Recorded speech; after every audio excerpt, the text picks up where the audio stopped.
what is the cultural context of being a video creator today? What it is today is you have these major platforms that, like YouTube, like TikTok, that have moved really to just like highly inequitable creator compensation methods. And that means that for most video creators, which, over 60% of um, kids age 6 to 17 want to be a video creator, a, YouTube star. Wow. And so the vast majority of aspiring and ambitious creators would honestly be living below the poverty line, and they would burn out if they were to use the current compensation methods on the current platforms like YouTube and TikTok. 98% of YouTubers make less than minimum wage. 98% of YouTubers cannot afford monthly rent in New York City. And we thought that was a problem, considering, YouTube did start the creator economy, was the first to really pay out creators. And that's the best there really is for creators to go to. TikTokers leave TikTok to professionalize and monetize on YouTube, and 98% of them will fail. So we kind of felt we needed to change this, and you're seeing now as these big platforms are stepping back from their creator economy pushes in the last, I guess, 12 months that they tried to do, that it's not really the creators at the center. And so what we saw is creators are seeing their work as a business. They want stable, transparent foundations to monetize their efforts. Creators are more grounded in their aspirations, and they want a strong, loyal fan base rather than like a viral moment. We also saw that creators, audiences in their communities, these audiences are communities, and that they are very much invested in shared experiences and seeing themselves as a stakeholder in that creator's success and the co-creation of that creator. And they want to get closer. You're seeing with Cameo now, like with these NFTs, we've done Cameo-like experiences plus more, Yeah. and so Glass is an entirely new framework for creators, curators, and supporter communities. One in which is grounded in a steady, stable creativity, creators before everything ecosystem, and one that ultimately is kind of like bringing together, some DeFi vibes with creativity, collaboration, connection to drive us forward for this new world we're about to go in. That's creative first. Yeah. I mean, listening to some of your comments about monetization, it's interesting, like the stats around the percentage of kids who want to be YouTubers and creators. And I wonder, can everybody make a living off of making content of various like types? Because I feel like everyone sees like the kids that fall in that statistic, they see all the people who are like crushing it, right? But if you're making a normal wage, I don't know, 70, 80, 100,000 a year, do we still see all these people want to do it? Or is it just because right now that being a content creator sometimes means you're also like a celebrity of sorts? But I think that I the was a soccer monetization, player. yeah, So like a good story of like that is like I was a soccer player. It's almost like, being a sports player. It's like every kid could low key play soccer at some point. And those who want to go play soccer professionally, or those who want to play soccer at the D3 level or D1 level, like they can find their homes, and we mm, kind of want to be a option for a creator at every level, in the same way you can play D3 soccer, D2, D1.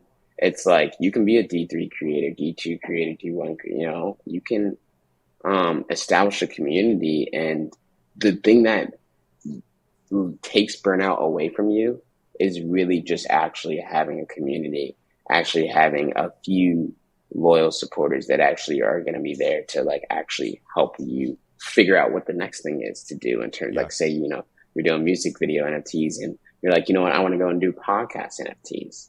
It's like your community, you need people who are going to be there to help you with that switch. And so I would say that like athletes, creators are the new athletes in a way.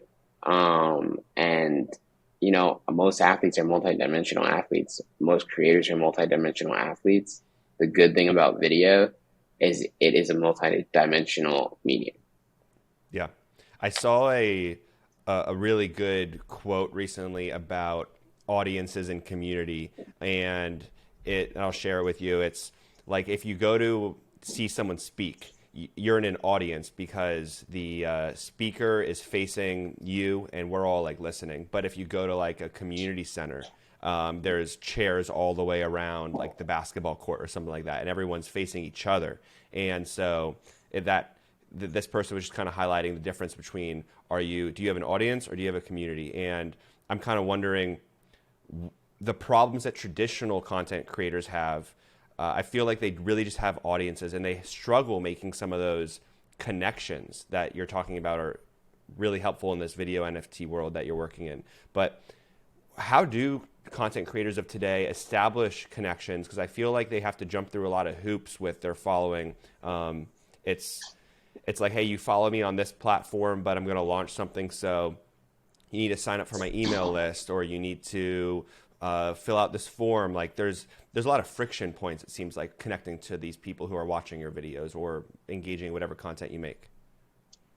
And that's what makes me really excited. Like if we can show the screen of like the new product, I love that you can see everybody who collected your video NFT in the circle.